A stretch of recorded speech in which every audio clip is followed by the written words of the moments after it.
اللهم محمدا في جميع أفعاله ومحمد اللهم صل عليه مع صحبه وآله صلاة تكون لك رضاء ولحقه أداء.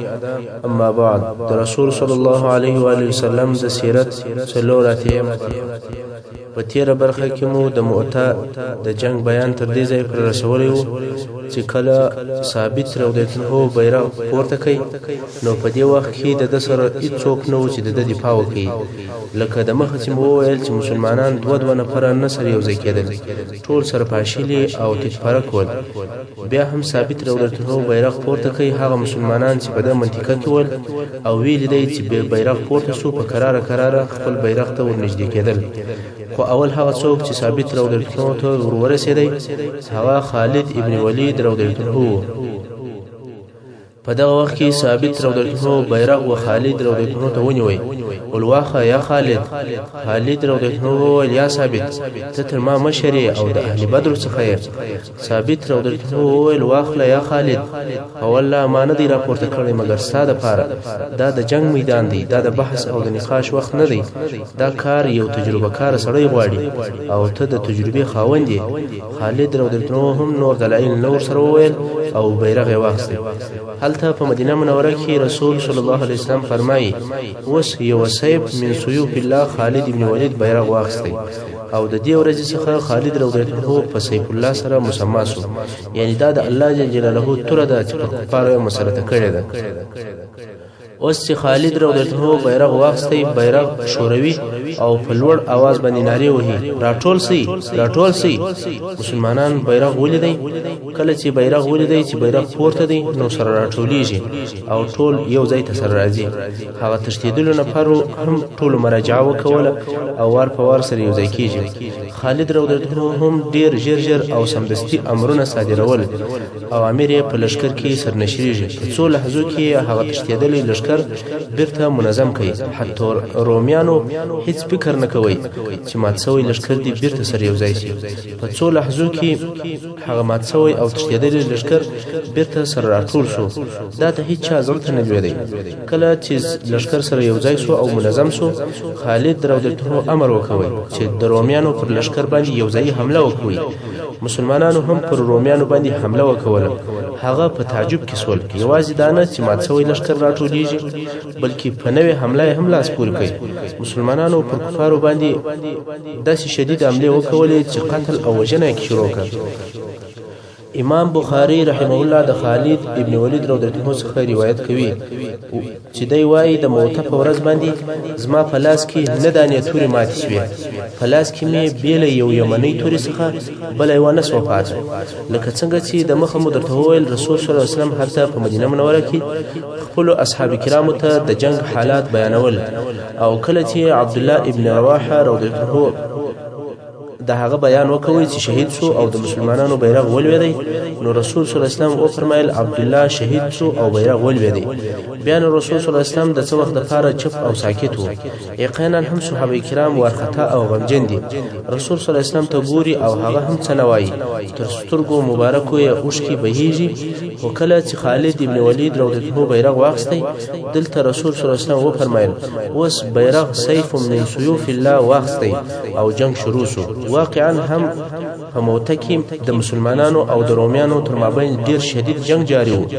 دې جنگ تر ماښامه پورې دوام وکړي او په رومیانو کې ډیر قتل او وژنه وکوله. مسلمانان په ډیر شجاعت او په مړانه، په صبر او په تحمل د دغه لوی لښکر په مقابل کې ودرېدل. رومیان په تعجب کې دي چې دغه کوچنی لښکر څنګه د دې لوی او بې پایانه لښکر د داسې حملو ومخ ته درېږي چې هغه داسې حملې دي لکه د دریاب څپې. کله چې ماښام سو او دوه لښکره سره جلا سول د رومیانو هیڅ زړه ته نه لوېدل. په حیرت کې دي چې دا په دوی څه وسول. پس له هغه چې روم کامیابه سو خبره بیرته د دوی و ماتې او شکست ودرېده. بیا نو په دغه شپه چې د موته د جنگ اومه شپه وه، خالد رضی الله عنه خپل عسکري او حربي نبوغ ښکاره کړي. د ځان سره فکر کوي چې مسلمانان څنګه او په کومه طریقه د دغه دام او د دجال څخه چې دی اوس کې ولیدلې دي د دې څنګه مسلمانان خلاص دا حسول چې اوس یو جنگي چم او حیله پکار ده چې د دشمن په زړه کې بیر ورواچول شي او هم په دغه چل او طریقه کې مسلمانان په داسې قسم د جنگ د میدان وباسي چې د روم لشکر د دوی په شړلو او په تعقیبولو پسې نشي. خالد رضی الله عنه په دې شپه دی کومج بیل هیله پر شا ولاړ شو، د روم لشکر په مش پسې را پسې کیږي او په هغه وخت کې یو مسلمان هم ژوندۍ نه پاتې کیږي. نو په دغه شپه ډیره لویه او عظیمه او با تدبیره نقشه جوړه کړه چې موږ باید بیل ځاني او روحي تلفاتو پر شا ولاړ شو او نور جنگ ته دوام ورنکو چې په عربي کې ودی پر شاتک ته انسحاب ویل کیږي او دا هغه کامیاب ترین انسحاب او پر شاتک دی چې په ټول تاریخ کې مثال نشته. خالد رضی الله عنه په دغه شپه ډیر فکر وای او ډیر کارونه وسنجول. ټول شپه تر سهار په دغه خپل نقشه باندې کار وکوي او ښه فکر یې کوي. موږ په خوا هم درته ویلي ول چې د هغه وخت په جنګو کې لشکر پر 15 حصې باندې ویشل کېدی چې یوه حصه مقدمه وه چې دا به تر لشکر د مخه وه او بله حصه مؤخره وه چې دا به د لشکر تر شا وه او بله حصه میمنه وه چې دا به د لشکر راسته طرف ته وه او بله حصه میسره وه چې دا به د لشکر چپه طرف ته وه او یوې حصې ته قلب ویل کېدی چې دغه حصه به د ټولو حصو او د لشکر په مابین او په مرکز کې وه. د خالد ابن ولید رضی الله عنه د دغه شپې د کارو څخه یو داو چې میمنه د میسرې پر ځای ودروله او میسره د میمنې پر ځای باندې ودرول. دغه رنګ قلب مقدمه او مؤخره ټولې د خپل ځایو څخه سره واړول او بل دا امر وکوي چې ټول بیرغو ته تغییر ورکړي. هغه بیرغونه چې د مخه په لشکر کې موجود ول او خلک پر راټولېدل د ټولو بیرغو شکل او رنګ یې ور بدل کړي. بیا د مسلمانانو څخه د سپرو یو ډله امر کړ چې تاسو به په دغه شپه کې د مدینه ونورې طرف ته ولاړ شئ. کله چې ښه ډېر لرې ولاړاست تر داسې اندازې چې موږ تاسې نه وینو او تاسې موږ نه وینئ نو شپه به هلته تېره کړئ. سبا چې ورځ وه نو تاسې به داسې چل وکوئ چې دا خپل کسان به سره وویشي. یو څه حصې به پس له نیم ساعت څخه پر اسانو سپاره یاست د مسلمانانو لشکر ته به راځئ. خو دغه راتګ به مو پر داسې لارو باندې وي چې خاورینه لار وي او مټینه لار وي او ډېرې دوړې کوي. پر داسې لارو باندې یو څه حصه راځي، ټول په یو پلامه راځي. خالد رضی الله عنه دلته د پاتو خلکو سره د جنگ د اومې ورځې په سهار باندې د جنگ دپاره امادګي ونیوله. کله چې سهار سو او اوس جنگ شروع کیږي رومیان او کفار ورته ګوري نور نوي خلک دي او نوي بیرغونه دي. نو نوی خلق خو په دې ورته معلوم شول چې د هر طرف خلق بل طرف ته تللي ول. نو نوی ورته معلومېده کفارو سره وویل نوی خلق او نوی بیرغونه موږ په هغه نورو درو زرو نفرو څه نسوای کولی او نسوای په کامیابي کېدلی او اوس دوی ته د شپې نور کومک هم راغلی دي. کفار په دغه بیره او په خوب کې وویل چې د سپرو هغه اوله ډله رارهیده او پر داسې لار باندې راځي چې ټوله خاورینه لار ده او یو لو دوړه رارهیده. که څه هم دوی لږ نفر ول خو د لیري او د دوړو په مابینځ کې داسې معلومیږي لکه یو لشکر چې رارهي. خالد رضی الله عنه دا هم ورته ویلي ول چې رانږدې سئ کله نو د الله اکبر تکبیرونه په لوړ اواز سره وایاست. دغه ډله په لوړ اواز سره تکبیرونه وایي او دلته مسلمانانو هم تکبیرونه ورسره شروع کړل چې ټول په زوږه سره تکبیر نارې وایي الله اکبر الله اکبر. رومیان او کفار وارخطا شول ولدا خو هغه دی نور هم شر روان.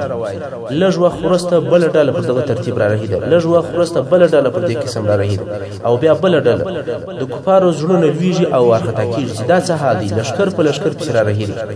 موږ په هغه اول نفرو څه نسوای کولی او اوس دغه دی دونه لشکري نورې هم ورته راغلي. اصلا دغه راتلونکي نفر لږ ول خو په دوړو کې نه معلومېدل او د کفارو په خیال باندې ډېر زیات نفر ورتلل. دلته رومیان ورختا دي او هلته خالد رضی الله عنه د هجوم او د حمله امر وکړ.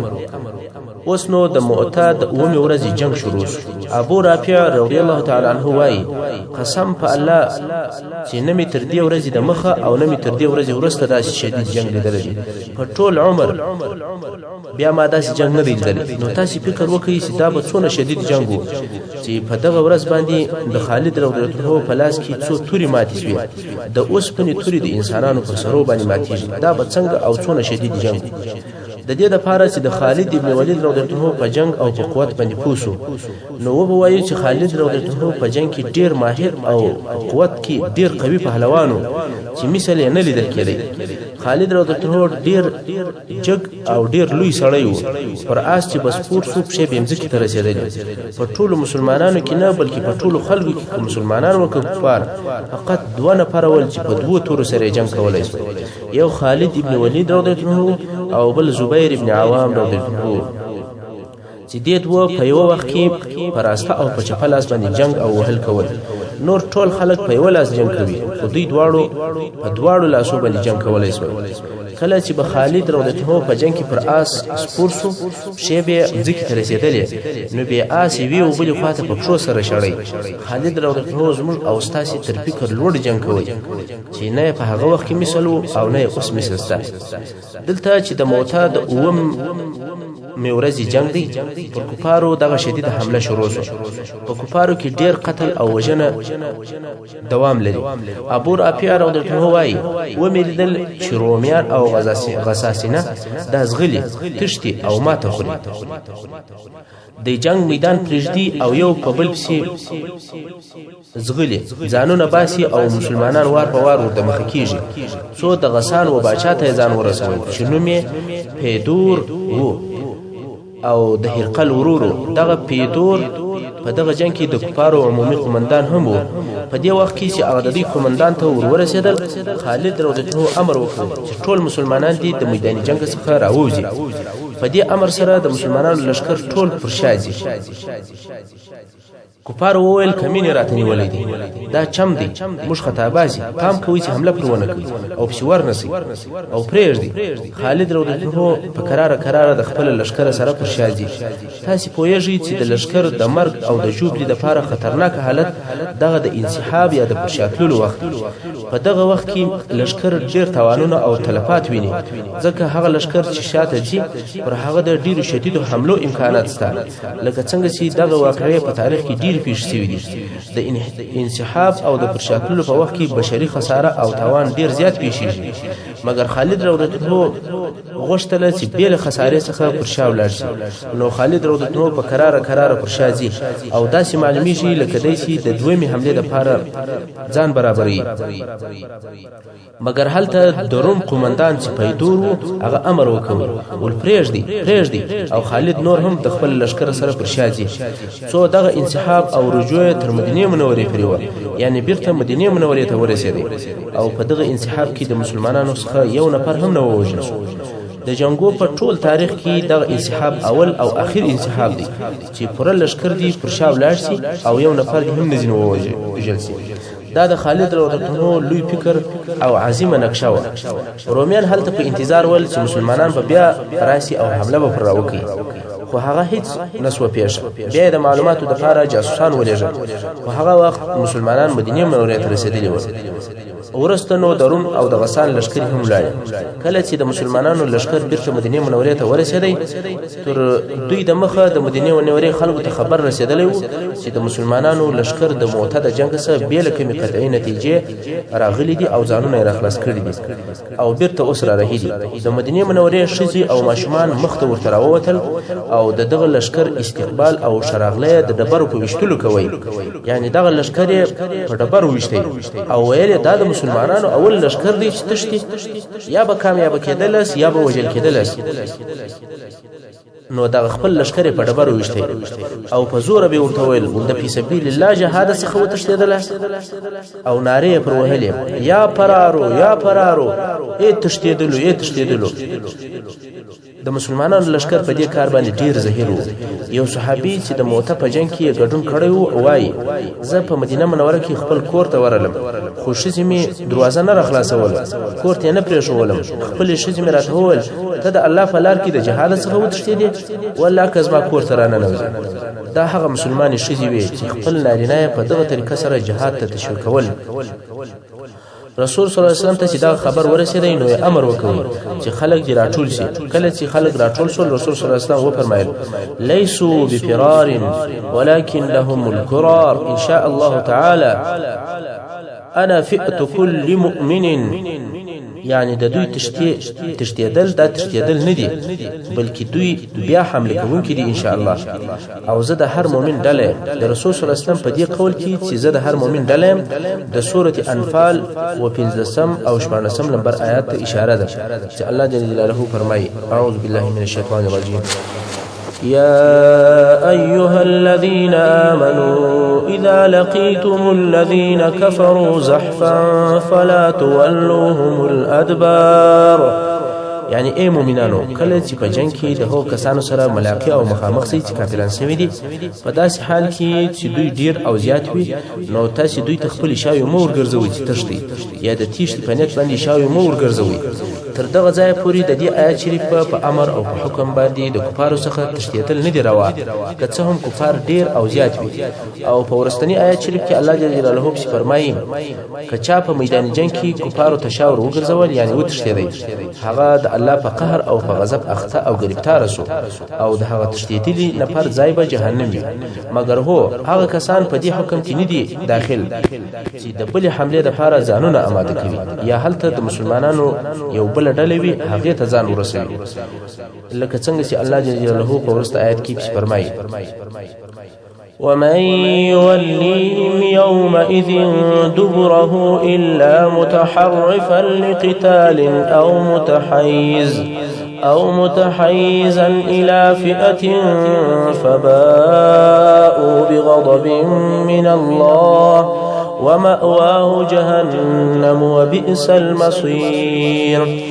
یعنی هغه څوک چې کفارو ته د جنگ په ورځ شاور وګرځي بې له هغو کسانو څخه چې بیرته راګرځېدونکي وي یعنی د بلې حملې دپاره ځان تیاروي او دښمن ته چم ورکوي یا دا چې د مجاهدینو بلې ډلې ته ځان رسوي.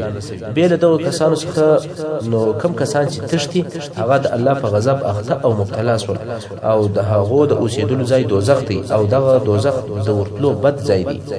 مقصد دا چې که په جنگ کې یو څوک د مسلمانانو د یو ډلې و طرف ته ورسي یا د خپل قومندې مرکز ته ورسي دلته هم دشمن ته شاګرځول هغه جائز دي. نو رسول صلی الله علیه وسلم فرمایي انا فئت كل مؤمن زه د هر مسلمان ډله او مرسته کوونکی یم. یعنی هغه څوک چې ما ته رجوع کوي هغه نه دی تښتېدلی بلکې زه د دوی ډله او کومک کوونکی یم چې ما ته راسي لکه خپل د قومندې مرکز ته چې ورسي. رسول صلی الله علیه وسلم دا ښکاره او معلومه کړه چې دغه د دوی انسحاب او پرشاتل دا د دوی اجر او ثواب نه ورلږوي. د دغه جنگ قدر او عظمت نه په کمیږي.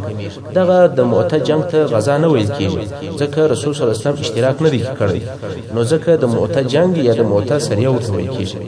او د دغه جنگ په نتیجه کې د کفارو وژل شوي کسان په سوو ول خو دقیق حساب نه دی معلوم. د مسلمانانو شهیدان هم ډیر ول خو صحیح عدد یې نه دی معلوم.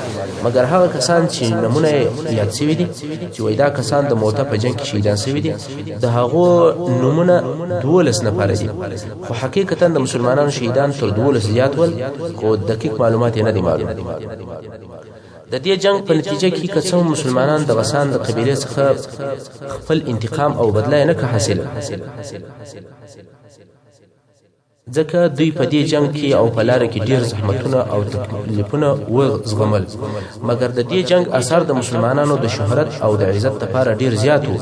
مسلمانانو دغه جنگ عرب په حیرت او په دهشت کې واچول ځکه په هغه وخت کې روم د مځکې پر مخ باندې هغه لوی دولت او عظیم قوت و او عربو داسې خیال کوي چې د روم سره جنگ کول د خپل ځان بربادي او تباهي ده. او اوس د مسلمانانو دغه کوچنی لښکر چې ټول شمیر یې 3000 نفر و د رومیانو د هغه لوی لښکر سره جنگ کوي چې شمیر یې 2 لکه نفر او په لیدلو کې داسې معلومېدی لکه یو دریاب چې شروع یې معلومیږي خو د آخر او د انتها یې هیڅ ترک نه وي. او بیا مسلمانان د دې جنگ څخه په داسې ډول سره بیرته رالل چې د یادولو وړ تاوان هم نه ورته پیښ شوی. دا جنگ د زمانه او د تاریخ د عجایبو څخه و او د دې تاکید کوي چې مسلمانان بل قسم انسانان دي. دا د هغه جملې خلکو څخه نه دي چې عربو عادت ورسره درلود یا پیژندل. دغه د مسلمانانو د ډلې مرسته او تایید د الله جل جلاله د طرفه کېدی او د دوی لارښوونکی په حق رسول صلی الله علیه وسلم. نو ځکه موږ وینو چې د عربو هغه سرسخته او شریجه قبیله چې تر اوسه پر مسلمانانو حمله کولې پس دغه جنگ اسلام ته مخ راواړوي، لکه د بنو سلیم قبیله، اشجاع قبیله، غطفان، زبیان، فزاره او نور عربي قبیله دا ټولي په اسلام کې داخلي شول. دغه جنگ د روم سره د خونړیو جګړو شروع و. دغه جنگ د روم د ښار د فتح کولو لپاره مقدمه او تمهید و.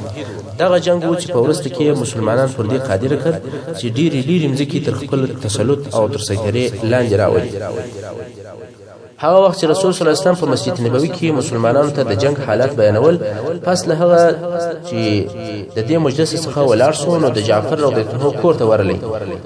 تر دغه وخت د مسلمانانو لشکر لا په موته کې دي او مدینه منورې ته حال نه دی راغلی، خو رسول صلی الله علیه وسلم د جعفر رضی الله عنه کور ته ورغلی.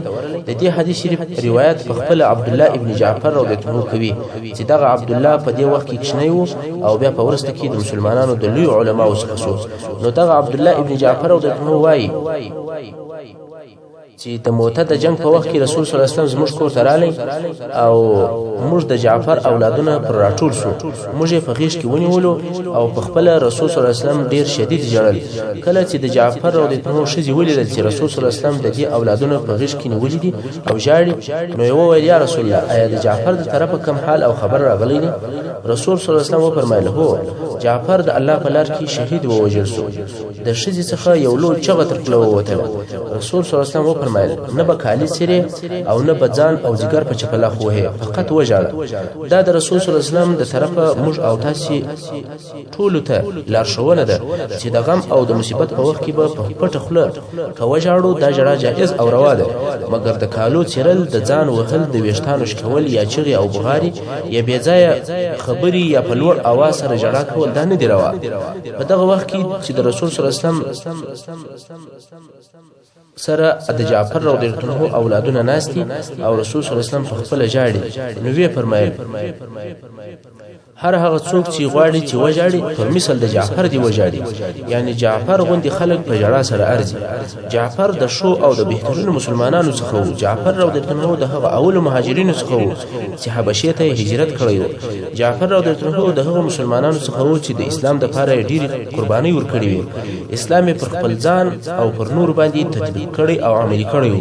ورسته رسول صلی الله علیه وسلم انصار ته وویل د جعفر د اهل او د کورنۍ څخه مبه خبره کیږي، یعنی حال نسی. او وی فرمایل د جعفر کورنۍ ته خواړه ور جوړوي ځکه دوی په خپل غم باندې مشغول دي، یعنی د خوړو او د جوړولو د خوړو د لپاره هیڅ فکر او پام نه کوي. نو تاسو ودی ته خواړه او ترتیبات ور جوړوي. دا د رسول صلی الله علیه وسلم د طرفه ټول امت او ټول مسلمانانو ته لارښوونه ده او دغه د اسلام امر دی. کم کور ته چې د یو قریب په وفات سره غم او مصیبت پیښ شي، خواړه او د ژوند ضرورت یې تاسو وروړي، واقعي غم شریکی او همدردی ورسره کوي. دغه اوسنی رواجونه او عادات صحیح نه دي او نه شرعي دي. دغه وفات شوی شخص کورنۍ په خپل غم مشغوله وي او دوی ته د هغه دوست په وفات باندې ډیر مشکلات راخلاص وي او د ډیر مشکلاتو دروازې پر راخلاص وي او د بل خو بیا نور نابلل سوي ملمانه هم ورسي او پرواړي او بیا نو عزت او شفاعه او مناسبات هم غواړي. د هغه کورنۍ پر غم باندې یو بل تکلیف او زحمت هم ورزیات چې دغه نبلل سوي ملمه په خدمت او د خواهشات پر کولو باندې مشغول وي، خاصتا چې بیا دغه